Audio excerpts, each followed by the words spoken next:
At T-Mobile, our critical mission is providing unparalleled 5G coverage for when connectivity is mission critical. Introducing T-Priority, America's best 5G network experience for first responders, even in times of congestion. More capacity, faster speeds, better coverage. T-Priority from T-Mobile, built for tomorrow's emergencies, ready today. Discover more at t-priority.com. For qualifying organizations on eligible rate plans, coverage not available in some areas and may be impacted by emergencies. TaxAct knows filing your small business taxes can be a nightmare, like the kind where you're being chased by a giant W-2 form and you're running and running, but you can never reach the submit button. Or something like that. So, TaxAct offers Expert Assist with live tax experts to make filing taxes less scary. Now, you can just have pleasant dreams about being chased by other giant, non-threatening paperwork. TaxAct. Let's get them over with. Halliday presents, in the red corner, the undisputed, undefeated Weed Whacker Guy. Champion of hurling grass and pollen everywhere. And in the blue corner, the challenger, extra strength Halliday. Eye drops that work all day to prevent the release of histamines that cause itchy allergy eyes. And the winner by knockout is Halliday. Halliday, bring it on. I'm Jason Pack. And I'm Alex Hall, and this is Disorder, a podcast where we try to find a semblance of order in our mad world. This week, it's my favorite time of year. It's Listeners' Questions Day. We had such a great response last time we did this, and we really love hearing from the mega orderers out there. It gives us a sense of community and connection in these dark times. So if you want to submit your questions, just email us at disordershow@gmail.com. Also, we're going to discuss the eve of the Starmer visit to the US. And my pet idea as an Anglophile, can the UK be a bridge between the EU and the US? Or maybe even more importantly, can it be a convening power of the remaining rump of orderers who are still out there? Or is it naive of me even to think, Alex, that the UK could play this global role? We are going to start with a question from Apostol D. Dear Alex and Jason, I listened with interest to your latest Q&A episode. I think that after Trump's victory, and especially in your latest Q&A episode where you did a lot of soul-searching on how to connect with La La Land, you are becoming a bit disheartened about towing the line on some of the issues, such as being truly common sense on things like DEI, gender, and migration. Here is where I stand. I live in a very conservative Eastern European country, Bulgaria. I am very liberal on LGBTQ, gender, Russia, and migration. I have done my own soul searching and realized that I am now the minority. Minority in Bulgaria, minority in US, minority in EU, minority in the collective West. In your episode, you said that the problem with the liberal elites, aka Obama, Biden, is that for a long time they kept communicating to conservative people that they have the wrong values. How do you bring me and young people with my values and beliefs along into the conversation, or work to establish a social contract where we feel accepted? The very social contract Trump is destroying now. How can you and your ideal centrist politicians convince us that our values and interests continue to be kept in mind and at the heart, and that we're not being sold down the line to placate the extremist MAGA right? Thank you very much for that question. I think you've hit upon a very pertinent issue, which is how do we stop the pendulum swinging too far in the other way and overcompensating for the perception that there was too much emphasis on these so-called progressive values, that we go the other way and appear to be rejecting a lot of the things that actually are good in and of themselves. And I've seen people post on Facebook or other social media, which bit of DEI do you actually oppose? I mean, spell it out. Are you opposed to diversity? Are you opposed to equity? Are you opposed to inclusion? Who do you want to exclude? Are you saying that we should not celebrate the diversity? So you have to sort of take the argument back again. Same with the issue of woke, where it's become this sort of dirty word, oh, you're just a woke liberal. I mean, what is wrong with being woke and being aware of inequities in our society and caring about inclusion? So I definitely agree with you about that.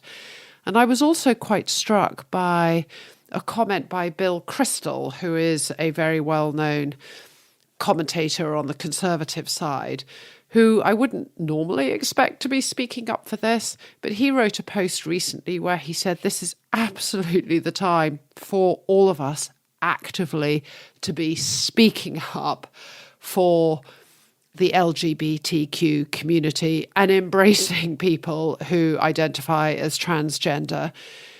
This is not a time to abandon them. This is a time to show solidarity because all of us are being targeted this way. And I thought that was a really encouraging message. So I do think that Democrats and progressives need to find a way to express their support for these concepts without appearing to make it think like this has taken priority over everything else. When there was an election to replace the chair of the Democratic National Committee, there was a ludicrous process where there was an endless debate that went on about who should sit on that board and whether they had included everybody and whether it was balanced in terms of LGBTQ people. And that played just so badly into the narrative that you're so hung up on these issues, you're missing the wood for the trees. But I don't want the pendulum to swing too far the other way. I can see this two ways, Alex, and I'm glad that we have a podcast where we can debate and discuss these issues. I can see the Bill Kristol / Alex Hall answer, which is that we need to draw a line in the sand. These are our values. And that's certainly what I believe on the Constitution and the rule of law. Do you know what I mean? I also see the Alex Hall, Bill Kristol approach in that if we go back to fascism, you know, there's the old joke. First they came for the communists, and I wasn't a communist, so I didn't care. Then they came for the gays, and I wasn't a gay, and I didn't care. Then they came for the Jews. Then they came for the women. Then they came for the atheists. And then when they came for me, there was no one left because everyone had already been deported. You know what I mean? You have to stand up for what's right. Otherwise, we are going to be divided and conquered into these different little agenda items. And of course, it is absurd what the Trump administration has done in terms of, you know, firing people essentially based on the color of their skin. It's crazy. Do you know what I mean?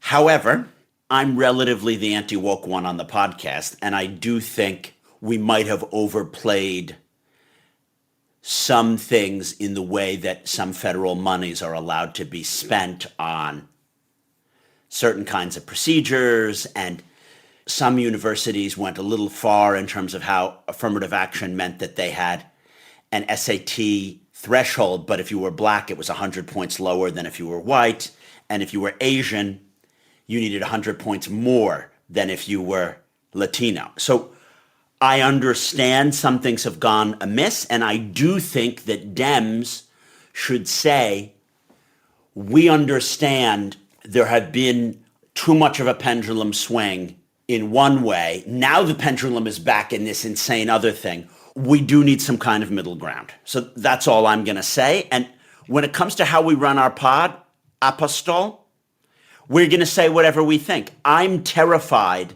that the left won't learn anything, and that when it comes time to campaign again, we're going to fall into all of the traps and the right will run all the same ads and succeed, because that's what neopopulism does. It's such a cultural minefield, this issue. We always have to speak incredibly sensitively about these issues. I think one of the reasons I feel I can identify more with it is just by virtue of the fact that I'm female. And I have experienced that kind of discrimination, that you got the job because you're female, or you shouldn't be in that job, or that if you got lower pay, it's because you have commitments at home. I mean, there is a subtle set of barriers that even in today's world we experience, and I am privileged in every other conceivable way possible. So I do feel empathetic to this, and I worry very much about the rhetoric that is currently being used and the actual impact of some of Trump policies that are really, really harming people. Their campaign against DEI is actively harmful, and it is turning us back to a sort of 19th or 18th century approach to certain minorities and groups of people. But what should be clear from this discussion is that we're allowing a free-flowing debate on the topic, and we're going to engage where we think it's best for the global order, apostol, and we're not coming down in abandoning our allies or whatever. Our values are what our values are, and we're going to crack on. Will you read the next question, Alex? Yeah. Okay, so this comes from Simon W. I've really enjoyed listening to the show over the last couple of years. For context, I'm a fairly centrist person, albeit economically right-leaning, and I was probably a never-Trumper a year or so ago. But I listen to the show to be educated and to test your thoughts and ideas against what I hold in mind in order that I might adjust accordingly.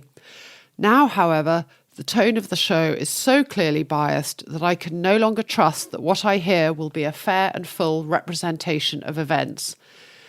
I understand that shock and disbelief with our current outcome has caused such a change in tone, but for me to derive value, I need that trust which I previously felt. I wonder if there are others like myself who feel the same way. Well, it's funny how much this question contrasts that with apostol, because Simon is essentially saying we've gone too far to the left in criticizing Trump, and apostol is saying we have abandoned our left-wing chops and our values by trying to make an accommodation. So this reminds me of the great Abraham Lincoln quote. You can please some of the people some of the time, but you can't please all of the people all of the time. First, let me say, I fully understand, Simon, the issue that you're raising. I grapple with the fact internally that among the co-hosts and the producers, we need to be seen as nonpartisan and call balls and strikes. If Trump pulls a rabbit out of a hat and, peace breaks out in the Middle East or Ukraine, we need to congratulate them for that. But I'm going to be anti-neo-populist, and we're going to be anti-neo-populist on this show because although this is a nonpartisan podcast, it's called the Disorder Program because we want global order. We're against neo-populists who want to do disordering. Yes, we're going to call balls and strikes. You have heard us on no fewer than 15 episodes say that Biden and Obama sold the Ukrainians down the river and that Trump actually gave more Javelin missiles to Ukraine than Biden did. We would love to call balls and strikes and say where Brexit delivered a benefit. It didn't. We can't find many examples. But I critique Obama over the 2014 Crimea annexation, the non-enforcement of the Syria red line, and we have attacked Biden and Harris over a million things. We also have a huge differentiation between us on the pod. I'm quite anti-DIA and anti-woke, and I always have been. This isn't a response to Trump. I was anti-woke before there was woke. I was anti-woke in 1999 when I applied to college, and I was told in my Princeton interview that if I had not been from New Jersey or had been a minority, I would have been admitted. And I'm like, that's really weird. Why would you tell me that? I just call things the way I see them. Alex and the other co-hosts may be to my left on some of these issues. And then Alex may be to my right on certain neocon or McCain issues about some foreign policy values. And then I'm to her right on some cultural issues. It's a free world. It's a free podcast. But we're going to stand for what we believe in, which is that we don't want neo-populism. Our podcast does what it says on the tin. We advocate international coordination and consensus centrist solutions to try to make the world a better place. Alex, that's how I'm going to respond to a question like this. What do you say? I think you've made the point incredibly well. We do try to be fair and objective in calling out on any political side where we think they've done well or where we think they're going awry. I do think the current political moment is more extreme than anything we've seen certainly in my professional lifetime. So I'm going to express more extreme opinions about it. We are here to offer our opinions and analysis on things. Not everybody has to agree with us, but that's why we're here as hosting the show. And I also think it's really important to highlight that being balanced doesn't mean giving equal airtime to views, even if some views are completely balmy. That was the fault with Brexit and the media coverage of Brexit, that you would have 100 economists who thought Brexit was going to harm Britain's trading position and one economist who thought it might have some advantages. And the British media would say, oh, well, we must have equal spokesmen on both sides. That is not actually objective coverage. So the need for balance doesn't mean giving equal weight to views, even when they are totally not fact-based. So I accept your concern, but this is a podcast where we reflect our own opinion and judgment on these things. And right now, I think we have every reason to be concerned about the direction of the current Trump administration, and we're going to call that out. But if they do something great, if they manage to pull off an amazing peace deal in Ukraine that the Ukrainians themselves are happy with and appears to consolidate security in Europe, we'll acknowledge it. Well said, Alex. And what I want to point out is that we each have our own values. I wrote a book called Libya and the Global Enduring Disorder, where I wrote that I was experiencing the change in American political life as becoming more Libyanified or Syrianified, whereby coordination failures and anti-expert sentiments were leading to suboptimal outcomes. It was from that book experience and postulating my enduring disorder concept that I thought to have a disorder podcast. And the logic of this podcast was to call out anti-globalist populism and neo-populism as detrimental to our shared interests. The interests of our grandchildren who want to live in a world which is not overheating, the interests of the global middle class who don't want that 90% of wealth is owned by 1% of people. So if you have a different view or vision, and I don't think that you do, Simon, but I'm just saying there is going to be people who they want a world where there are no taxes, or they want a world where experts don't get to decide health policy. It's probably not the right podcast for you. I don't want to have to choose whether or not I'm going to have a surgery on my knee or not. I want that I go into the doctor's office and I get the right recommendation. You could say that I'm naive, but that's the world I want to live in. I want a world where my accountant does my accounting and I don't need to intervene on him, and then I pay the right amount of taxes for me. And I want a world where when it comes to climate change, I can trust the science and my leaders are doing the things so that if not grandchildren, if I never have children, Alex's grandchildren can live in a world where there are beautiful national parks and it snows when it's supposed to snow. That's all that I want, and that's what we're going to be calling balls and strikes on in this podcast. All right, we're going to take a short break and then come back with some questions on Brexit, the transatlantic role of the UK, and taxes. There's always death and taxes, right, Jason? Well said.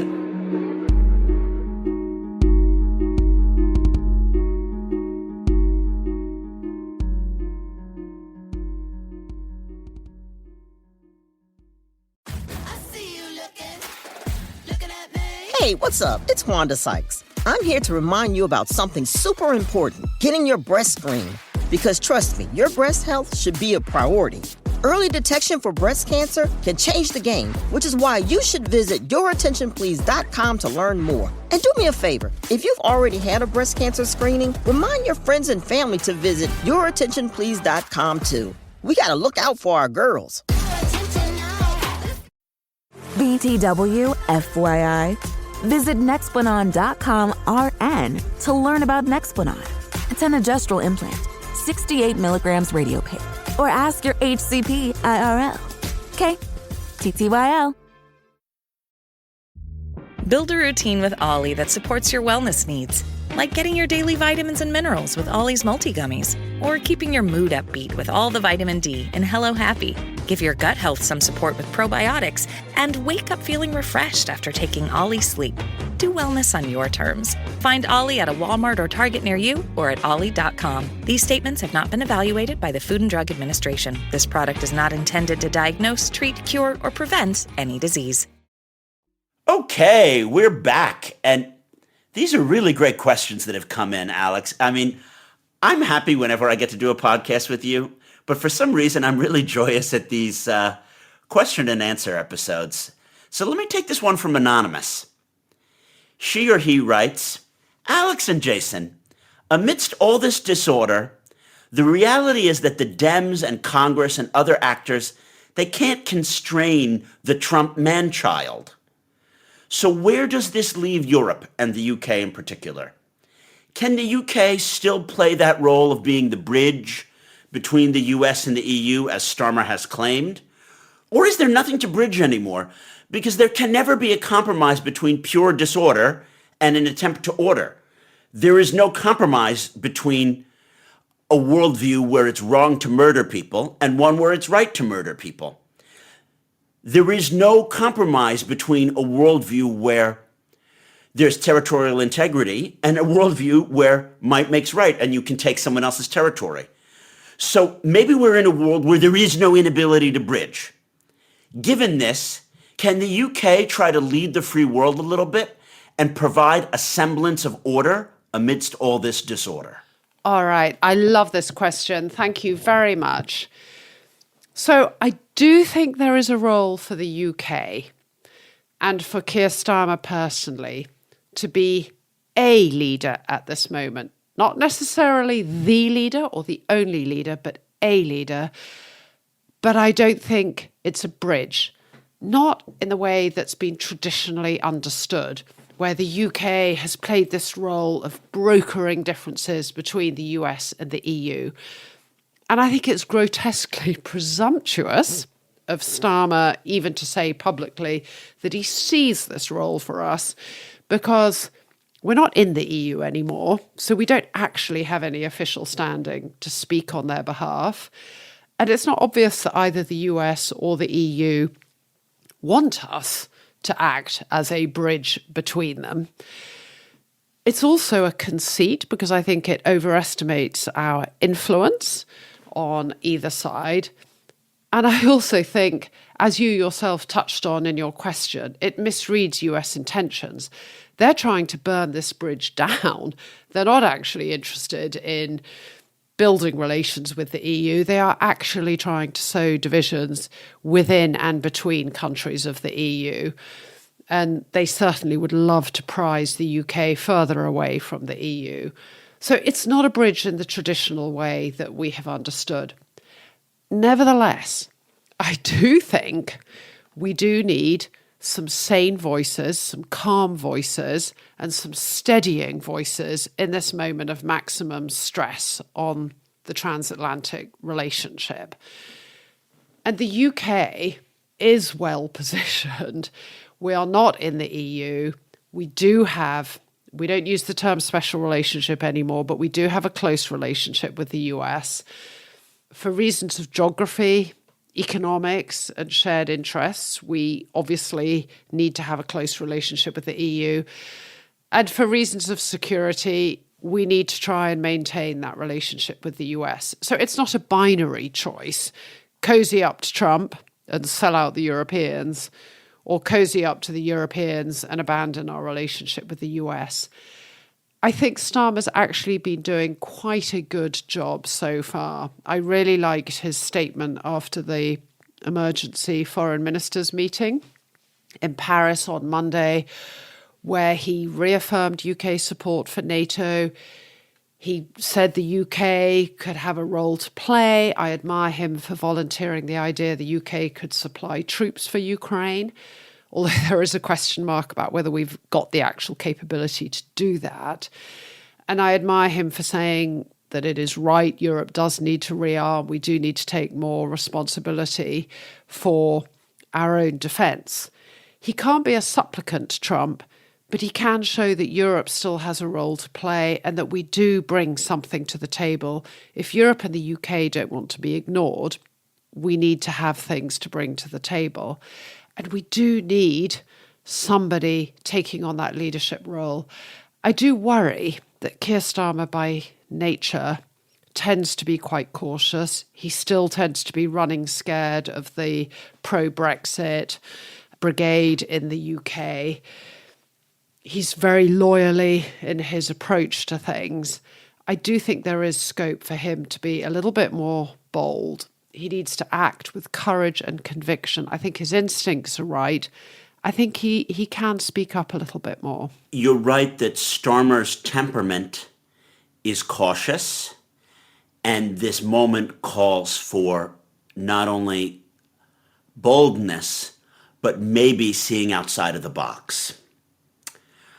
I agree that the UK's role in the world should not be the one that it played from the 70s until the Blair years of bridging the EU and the US. That's exactly as you say. That's not appropriate. It would be presumptuous, and it doesn't fit the current reality.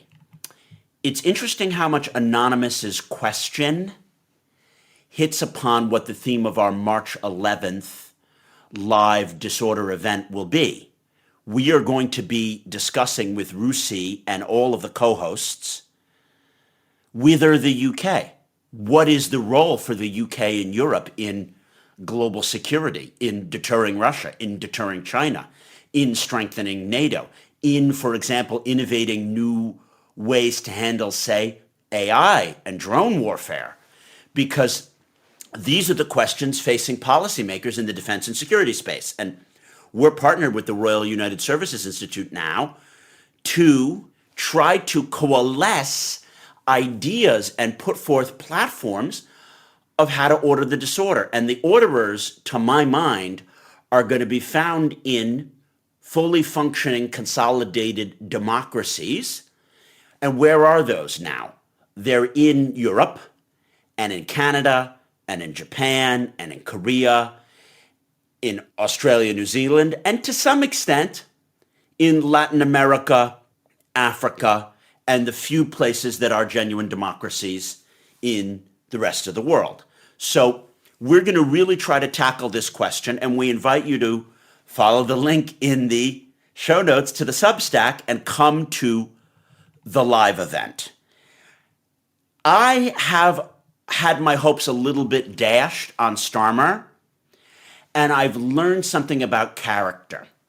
I thought incorrectly that one of the amazing things about leadership is that it transforms a man. Churchill was a very different prime minister than he was a journalist in South Africa in his youth.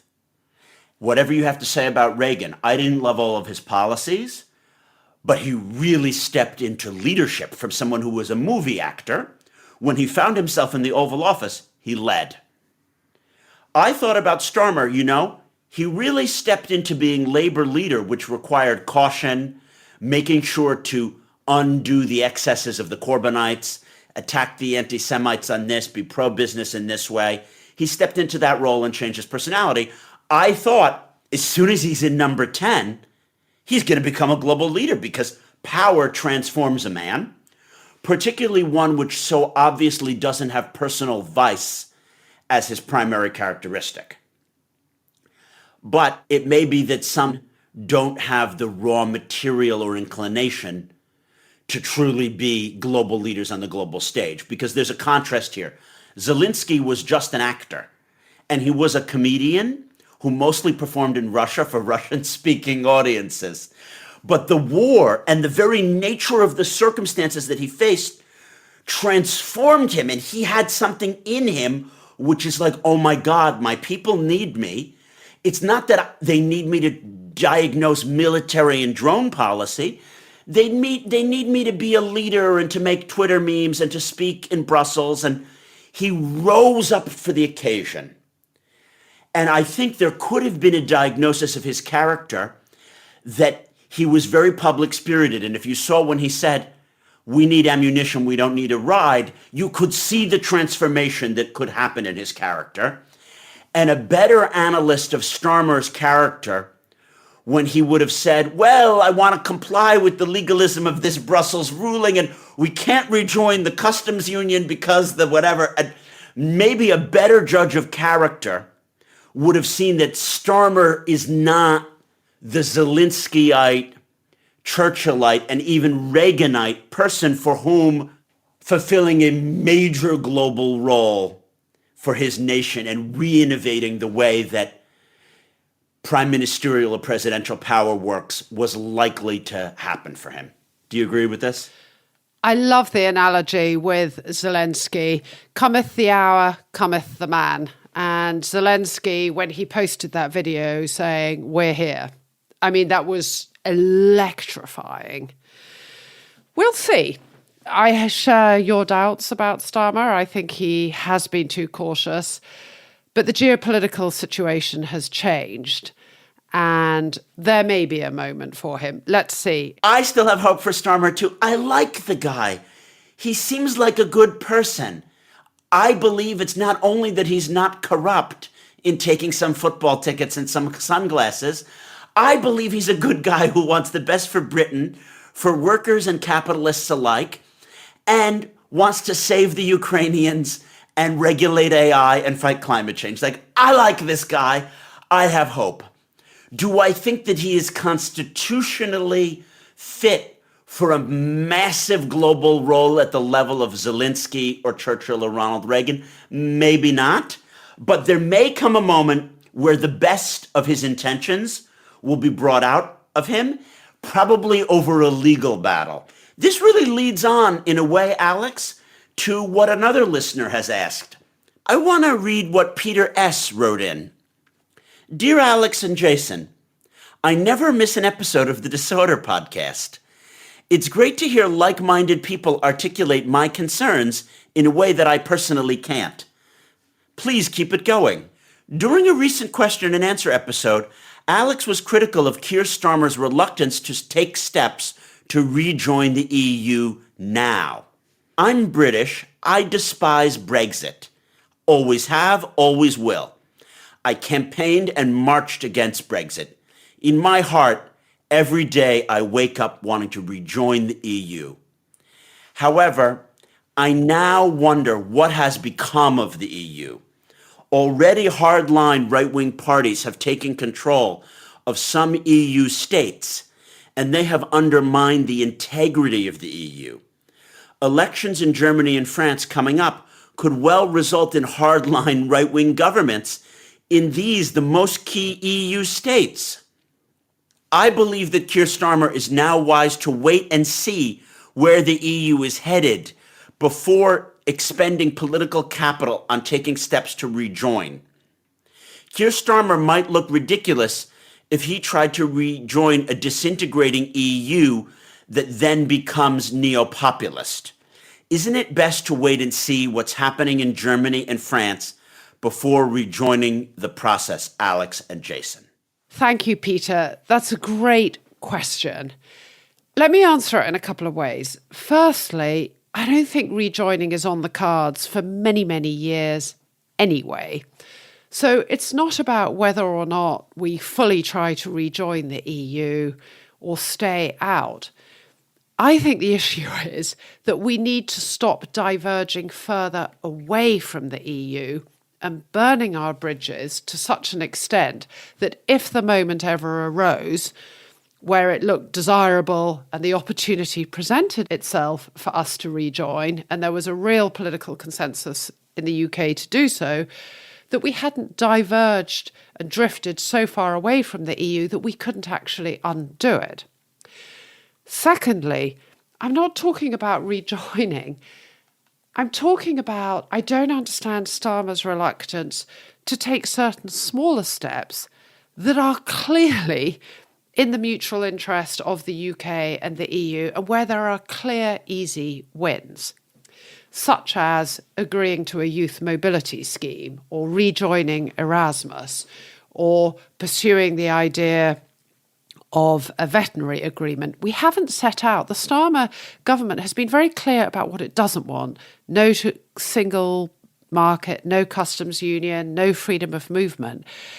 But what we're repeatedly hearing from people in Brussels is we haven't really said what you do want. You keep rejecting our proposals, but you haven't come up with what you do want.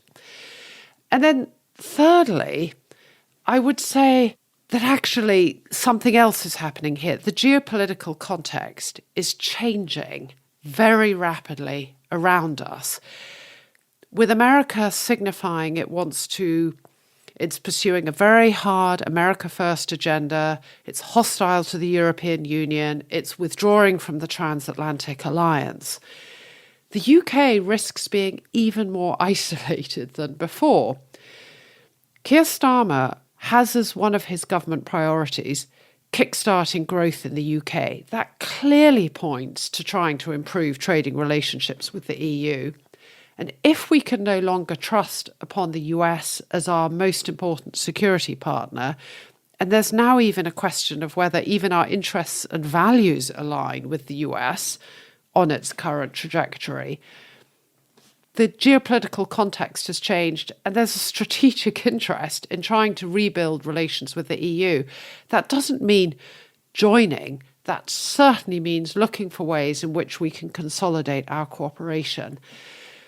And I would argue, and this is why it follows on so nicely from the previous discussion, this is a moment for Keir Starmer to think bigger and not be trapped by some of the parameters of the previous Brexit debate, not allowing the debate to get bogged down in technical quibbles and lingering resentments over Brexit.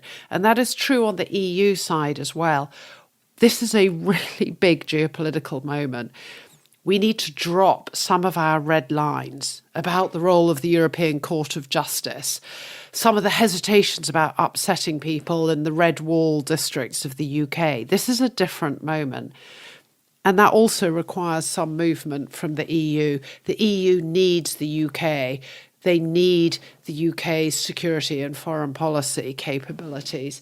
The EU needs to stop treating the UK as if it's just a normal third country and can never be given any special preferential treatment. The EU should be thinking about ways to establish a structured foreign policy and security arrangement with the UK and not worrying that this sets a precedent for other third countries.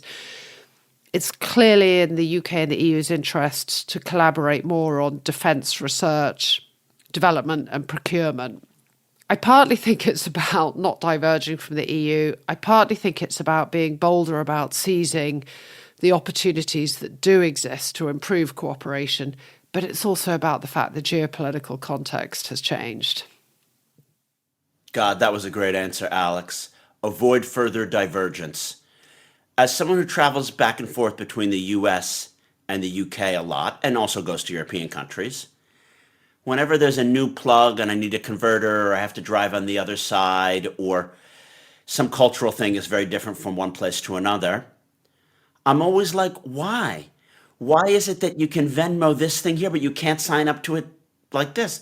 Why is it that the realtor notarizes the document in the American system, but you need a special conveyancing lawyer in the British system? You just want to have standards alignment. The world is more and more globalized. To have economies of scale and to have efficiency of your organization, reaching more consumers, being able to function more effectively, we need to not have regulatory divergence. It's just so obvious. So God, I'd like to see some stealth mega ordering. And it appears to me that the problem with centrist and left center orderers is that they feel so constrained by all these rules. Oh, we can't do this because of this, and we promised this, and the voters that, and we said we wouldn't do this in our manifesto. But the right-wing neo-populists, whether it's the AfD or the Likud or Trump or whatever, they break every rule in the book. They break their manifesto pledges. They say, oh, I never heard of Project 2025. And then they do everything that is in Project 2025. Or they ignore the law courts when the law courts say, you can't do this, you need to release the funding. And they're like, well, we're not doing it. Sue us. So they get their destruction done much faster than we get our ordering and building done because we're constrained by all these rules. So I know in the UK that there's the importance of manifesto pledges.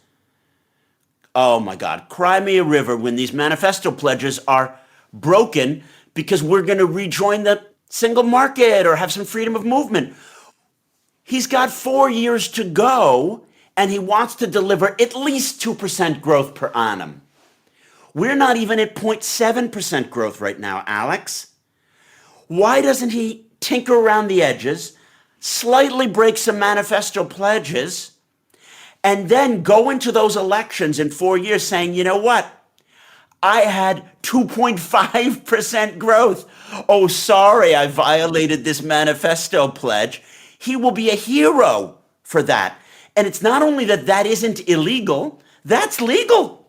He is sitting on this 80-seat majority. I mean, come on. We need the British people to be excited, not to be like, oh God, his poll ratings has tanked and the economy is in the doldrum and we haven't done anything. Come on, I want the mojo. Yeah, I think that's absolutely correct, Jason. It's not an all or nothing question. We're either rejoining the EU or we're completely out of it, where it's clearly in our interests to try and improve cooperation and, as you said, align standards because that makes business so much easier. Then why would we let hesitation about whether this is a pathway to rejoining deter us? I think too much of the Brexit debate has got caught up by the Daily Mail accusation that any cooperation with the EU, even when there's a clear benefit for British citizens, oh, this is a sellout and a betrayal. I understand the concern about your question. The EU is looking a troubled place, and if populism sweeps across Europe, by the time we're in a position where we think it might make sense for us to rejoin, the EU may have changed so much that actually it's not in our interests to rejoin. So I understand that premise, but it's not zero sum. It's not all or nothing. Of course, and part of the reason that the EU is in the mess that it's in and they have so much neopopulism is because of the Brexit. If Britain hadn't Brexited, I don't think you'd see the AfD and the Svenska Demokraten in their relative positions. It's that neopopulism disorders the world, and that causes more disordering parties to be in power, and it's contagious. So yeah, get back in the mega ordering lane, and you'll help create the EU that you would want your kids to be a part of. That's actually a really good point. Okay, so maybe the EU is looking a bit wobbly right now, but the UK can also play a constructive role in helping steady that. I.e., 100%. We don't just sit back and wait till it disintegrates and then say, oh, well, we don't want to join that. I mean, so that's actually a really interesting point. Okay, we have the last question on which I have absolutely no opinions because it's outside my realm of expertise. So this one is entirely for you, Jason, and it comes from Tara. Can you please discuss the fact that 2025 is the year the tax cuts from 2017 reach their sunset? These are the US tax cuts, I assume. I would like a Follow the Money episode looking at how the billionaires and Trump are working to get the funds to reinstate those tax cuts. I'm pretty convinced the rest is distraction. What would be the implication of these cuts? Jason, it's your court. Tara, love the mega ordering vibe.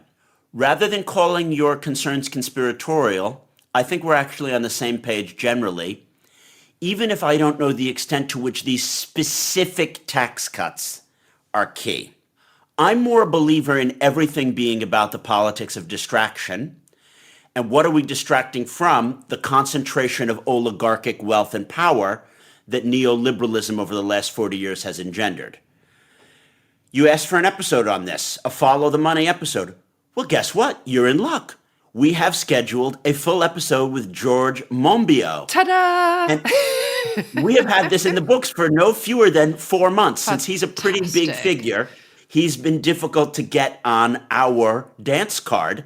But this answers your question. I am going to read you 2 quotes from his genius book, which I have scoured and read and highlighted and turned the corners of the pages to go back to these things. So I am quoting from this. Invisible Doctrine, The Secret History of Neoliberalism by George Monbiot and Peter Hutchinson. Quote, "The killer clowns offer the oligarchs two other powerful tools, distraction and exhaustions. While the very rich fleece us, we are persuaded to look elsewhere. The buffoons first mesmerize us, then channel the anger that should be reserved for plutocrats and political corruption towards, what do you know, immigrants, women, Jews, Muslims, and other imaginary enemies." Next quote. Then describing these killer clowns, and that's what Monbiot calls them. I just call them neo-populists. He writes, "These mavericks are distinguished by buffoonery, shamelessness, and a flaunting disregard for justice, due process. They come to power by stoking outrage. No such person comes to power without the consent of capital. So the obvious question is, why are the ultra-rich now funding this three-ring circus?" End quote. Tara, the meaning of this is that you and George Monbiot and some of the greatest economists of the left, like Robert Reich, are all on the same page. This means you're probably onto something. Here's my answer. Why is distraction the order of the day, Tara? Why is it that it's so transparently obvious that the rules of society and accountability are being fundamentally rewritten, and the power of the wealthy is now greater than at any time since the robber baron era? Yet people are not really protesting for that. It's not like Harris or Starmer ran on a break up the banks, Elizabeth Warren agenda. I think there are so many reasons, and maybe we will have a separate podcast for this. It's because the Bernie Sanders and Jeremy Corbyns have maybe too much attacked what makes Britain or America great in the eyes of many of its own citizens, and haven't just addressed the conglomeration of power at the top. To my mind, your question said tax cuts. Oh, the problem is that there were some Trumpian tax cuts. And I'm sure that tax cuts from W. Bush to Trump put tens or hundreds of billions in the top 1%. But these guys have trillions. I don't think that a little bit of tax cut, even hundreds of billions, is what the game is about. For my mind, it's about neo-mercantil control of whole industries. We now live in a world of monopolies, more powerful than the monopolies of the old railroad and steel trusts. So, because there's been so much concentration of power, maybe the greatest concentration of power in human history outside of government, the only thing that they have is the mega distraction to avoid antitrust legislation that would break up Facebook, break up Google, break up Airbnb. And not only that, but undo the way the oil industry is able to lobby, undo the revolving door between the EPA and the whatever, the revolving door between the regulators and the drug companies, the revolving door between the insurance industry and government.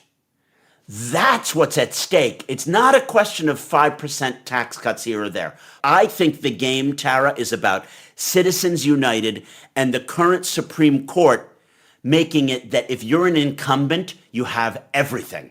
They've created a world of incumbency.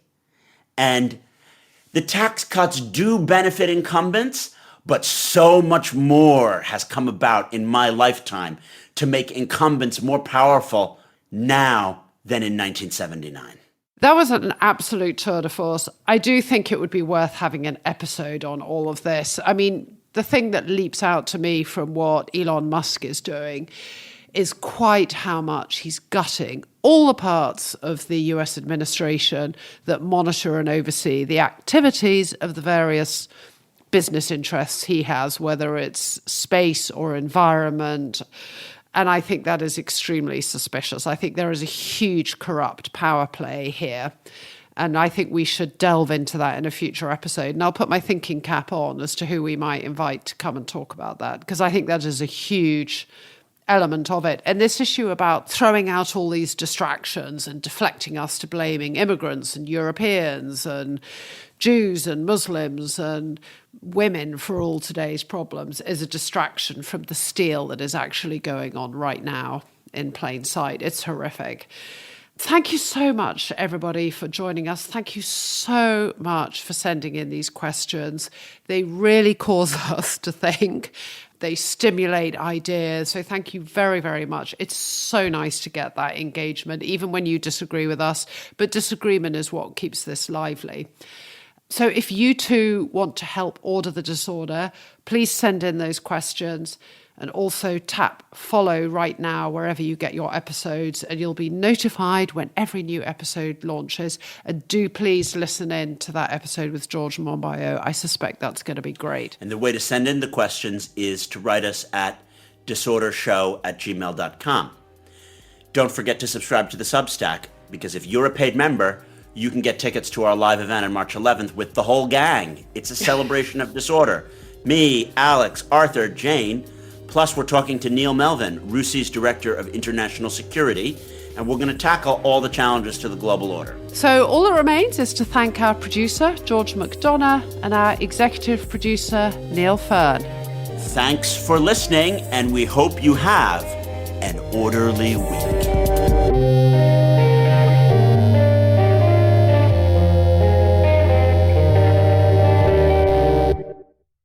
Hi there, I'm Al Murray, co-host of We Have Ways of Making You Talk, the world's premier Second World War history podcast from Goalhanger. And I'm James Holland, best-selling World War II historian, and together we tell the best stories from the war.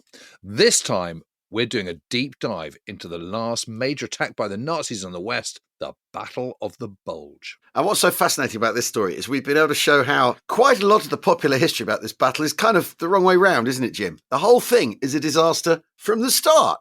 Even Hitler's plans for the attack are insane and divorced from reality. Well, you're so right, but what we can do is celebrate this as an American success story for the ages. From their generals at the top to the GIs on the front line, full of gumption and grit, the Bulge should be remembered as a great victory for the USA. And if this sounds good to you, we've got a short taste for you here. Search We Have Ways wherever you get your podcasts. Thanks.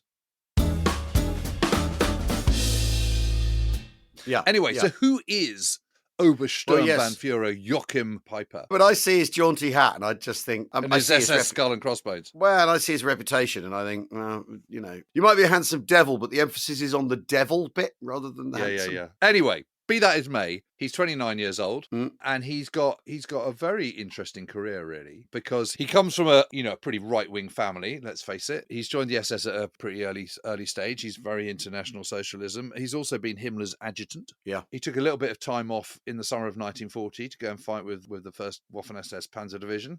Yeah. Did pretty well, went back to being Himmler's adjutant, then went off and commanded troops in the Eastern Front, rose up to be a pretty young regimental commander. I mean, there's not many people that age are an Obersturmbannführer, which is sort of colonel. Yes, you see, what must it have been like if Himmler's adjutant turns up and he's been posted to you as an officer? Do you think, well, he only got that job because of his connections? For Peiper, it must have been he's always having to prove himself, surely, because he has turned up. He's not worked his way through the ranks of the Waffen-SS. He's dolloped in, having come from head office, as it were. It must be a peculiar position to be in, right? Yeah. He's got lots to prove, right?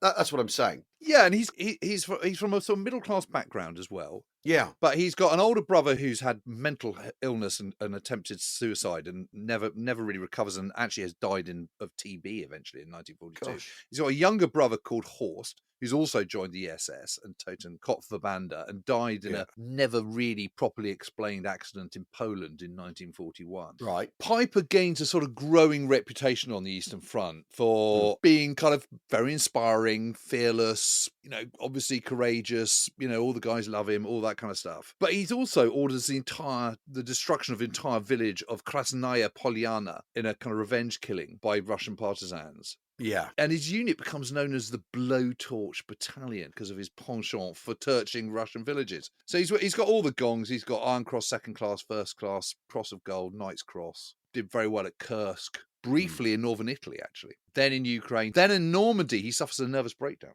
Yeah. And he's relieved of his command on the 2nd of August. And he's hospitalised from September to October. So he's not in command during Operation Lutich. And then he rejoins 1st SS Panzer Regiment as its commander again in October 1944. It's really, really odd. I mean... But isn't that interesting, though? Because if you're a Lancer, if you're an ordinary soldier, you're not allowed to have a nervous breakdown. You don't get hospitalised. You don't get time off. How you could interpret this is a sort of Nazi princeling, isn't he? Is Himmler's adjutant. He's demonstrated the necessary Nazi zeal on the Eastern Front and all this sort of stuff. It comes to Normandy where they're losing. Why else would he have a nervous breakdown? He's shown all the zeal and application in the Nazi manner up to this point, and they're losing, and because he's a knob, because he's well connected, he gets to be hospitalised if he has a nervous breakdown. He isn't told, like an ordinary German soldier, there's no such thing as combat fatigue, mate, go back to work. Yes, and it's a nervous breakdown, not combat fatigue. Well, yes, of course. But What's the one difference? SS soldier said of him, Piper was the most dynamic man I ever met. He just got things done. Yeah. You get this image I have of him of having this kind of sort of slightly manic energy. Yeah. Kind of, he's virulently National Socialist. He's got this great reputation. He's damned if anyone's going to tarnish it. He's a driver, all those things. He's trying to make the will triumph, isn't he? He's working towards the Führer. He's imbued with, he knows what's expected of him, extreme violence and cruelty and pushing his men on. I mean, he's the Führer principle writ large, isn't he, as an SS officer? Which is why cruelty and extreme violence are bundled in to wherever he goes, basically.